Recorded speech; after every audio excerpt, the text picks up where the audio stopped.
Hello दोस्तों, कैसे हैं आप सब। दोस्तों, वैसे तो दुनिया में एक से एक खूबसूरत और विशाल मूर्तियां बनी हुई हैं, लेकिन आज हम आपको जिस मूर्ति के बारे में बताने वाले हैं वो दो देशों की मित्रता को बखूबी दर्शाता है।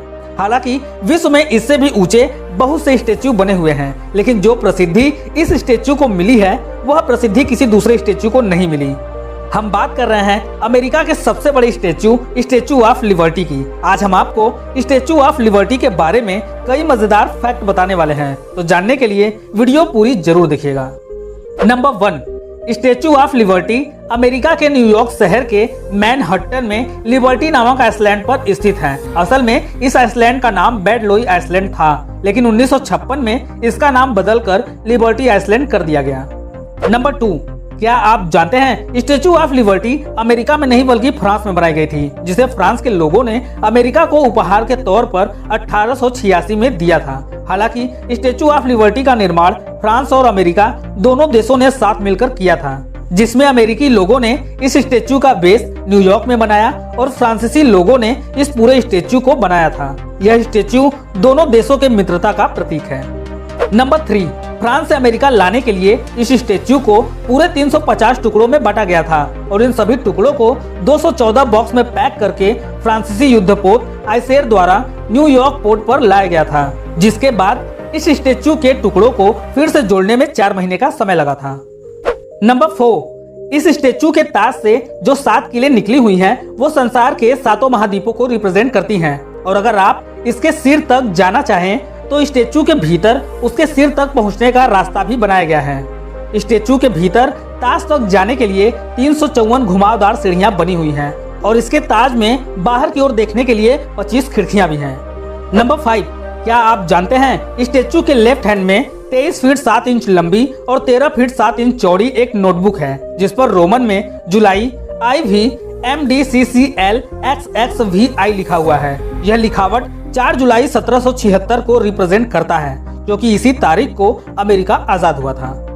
नंबर 6, क्या आप जानते हैं स्टेच्यू ऑफ लिबर्टी के पैरों में जो जूता बना हुआ है, अगर वाकई वैसा कोई जूता होता तो उसकी साइज 879 नंबर होती। और क्या आपको पता है पाकिस्तान, मलेशिया, ताइवान, ब्राजील और चीन में भी स्टेच्यू ऑफ लिबर्टी की डुप्लीकेट स्टेच्यू बनाई गई है।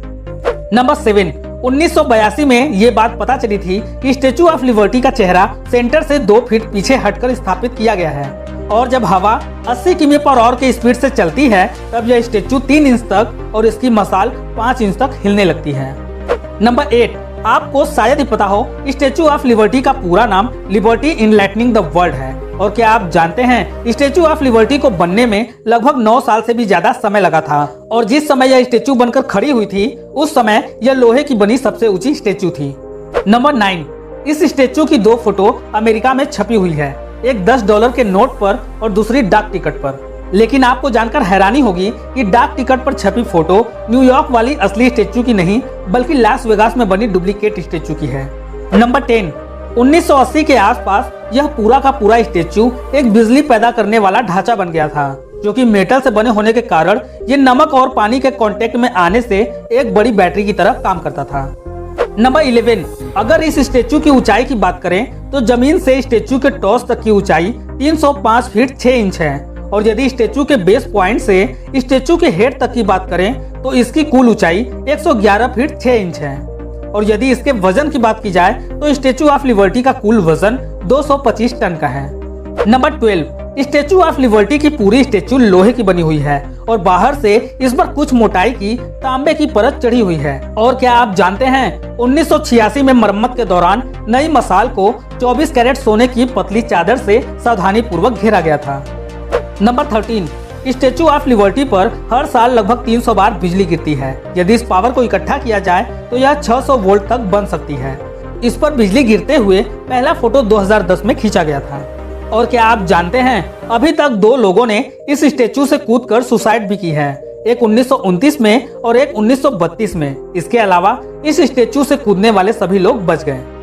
नंबर 14, इस मूर्ति को रोमन देवी लिबर्टस से प्रेरणा लेकर बनाया गया है, क्योंकि रोमन देवी को स्वतंत्रता की देवी माना जाता है। और क्या आप जानते हैं इस मूर्ति का चेहरा मूर्तिकार ने अपनी मां से मिलता जुलता बनाया है। इस स्टेच्यू के पाँव में पड़ी टूटी बेड़ियां उत्पीड़न और अत्याचार से फ्रीडम को रिप्रेजेंट करता है।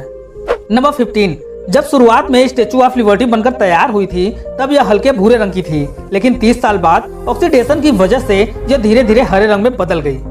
तो गाइस, आज के लिए बस इतना ही। फिर मिलते हैं एक नई वीडियो के साथ। अगर वीडियो आपको अच्छी लगी हो तो इसे लाइक और शेयर जरूर कीजिए तथा ऐसे ही अमेजिंग वीडियोस के लिए हमारे YouTube चैनल को सब्सक्राइब करना बिल्कुल मत भूलिएगा।